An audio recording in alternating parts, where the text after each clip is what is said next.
Remember when all Trump was known for was this? You're fired. You're fired. You're fired. Ah, those were the days. Oh, sorry, no, this isn't a political channel. It's just whenever I hear "you're fired," I think of that, and "you're fired" is being said a lot around the NBA right now. Multiple head coach firings, a new front office in Sacramento. In this video, while the playoffs are going on, we're talking about the teams that are out of the bubble, who are firing left and right. Was it a good move or a bad move? And who should be the replacement in New Orleans, Chicago, and Sacramento? Hey, it's Casey. Welcome to AM Hoops. Hit subscribe, hit notification bells. We're coming out with 5 videos per week at 5 Eastern, so it's worth a subscribe.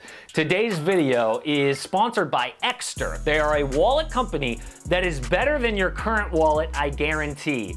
And I'll prove it. So they sent me a wallet here I've been using for the past few days. Can your current wallet do this? Didn't think so.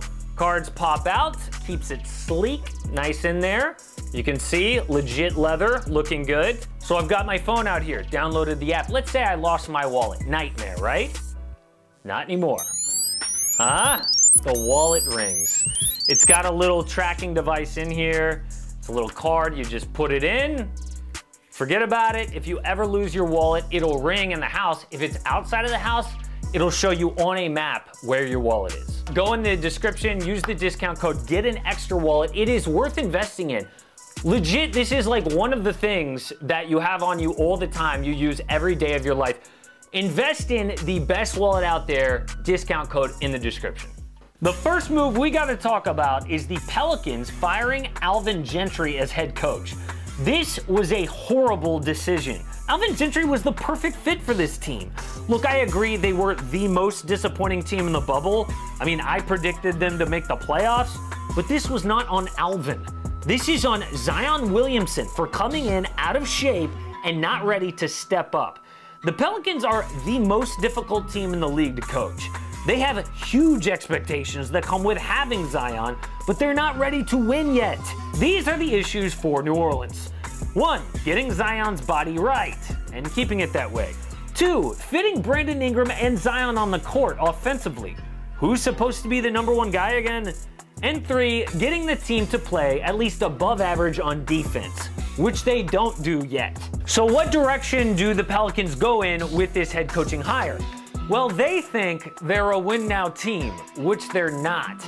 Win-now head coaching candidates out there are like Jason Kidd or Ty Lue, who are reported as prime candidates for the Pelicans job. What? Ty Lue is a coach for a finished product, a coach for a team with LeBron James on it. The Pelicans aren't that. What are they thinking? If they go the other way, they'd think Kenny Atkinson. He's too far on the development side. Alvin Gentry was right down the middle, the perfect coach for this team. The Pelicans fired Gentry because they were so disappointing. Well, guess what? Every coach is going to be disappointing. Whoever they hire is going to crash and burn because the expectations are way out of whack with this franchise. This is a team with weird fits on the court and with a rookie star who's got weight issues. Gentry could develop and coach stars. He could lead a team with noise and drama. He proved that with the Anthony Davis mess. The Pelicans just fired the perfect head coach for them. Now, their best move is gonna be to hire Jacque Vaughn. If the Nets don't give him the permanent coaching job, the Pels should absolutely pounce.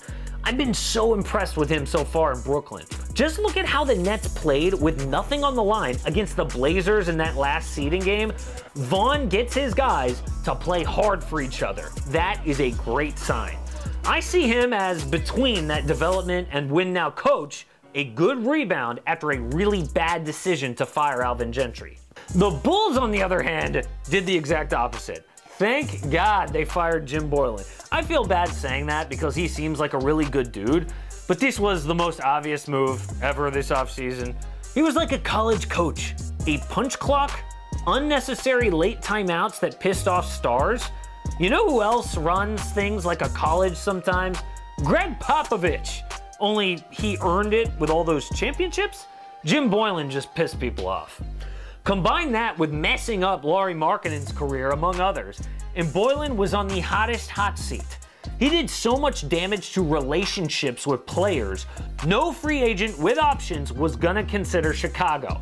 Now the new front office guy, Arturas Karnisovas, gets to hire his own coach. I think without a doubt they should hire Kenny Atkinson. This is a development job. Their core is Kobe White, Zach LaVine, Wendell Carter Jr., Lauri Markkanen. LaVine is the oldest guy there at just 25 years old. Atkinson made the Nets a hard-working, blue-collar team. They played smart, physical, unselfish ball. That, plus the Bulls' talent, is a playoff team in the East. I think Atkinson is the perfect coach for Chicago.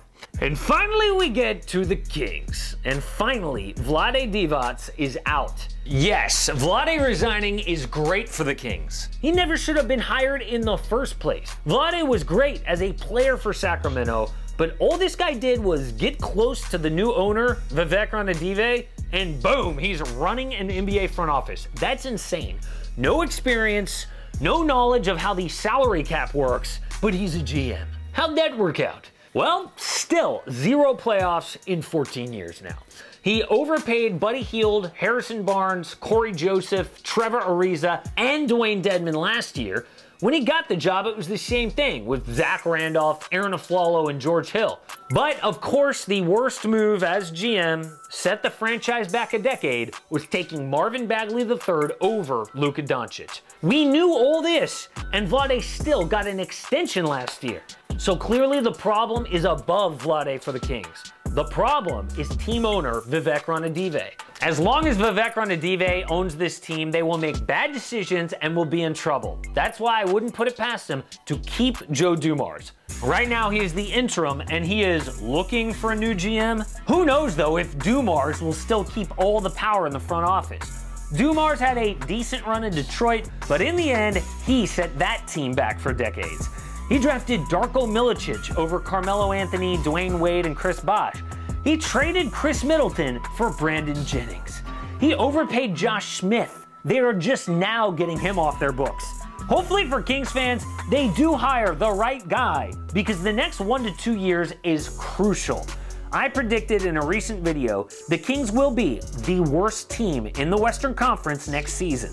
That means they're gonna have maybe a top 3 pick, possibly #1 overall, at least the next few years. The Kings should embrace tanking, and they need someone who will not bomb in the draft.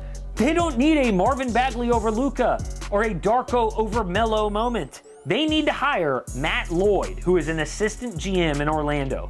Lloyd's a guy who's worked his way up, the exact opposite of Vlade Divac.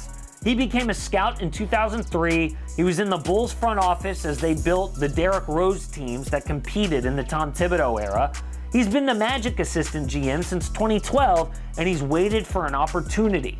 He's been interviewed for every opening lately. The Kings should give Matt Lloyd his first crack at leading a team. I'm not going to pretend like any of these hires will turn these teams around overnight. You cannot overcome a bad culture. But for the right team, the right hire can do a lot, like Steve Kerr in Golden State. The reality is, there is more coaching turnover in the NBA than any major American sport, and there will be a lot more firings to come soon in the NBA. Support AM Hoops and click subscribe. Don't miss a daily NBA video.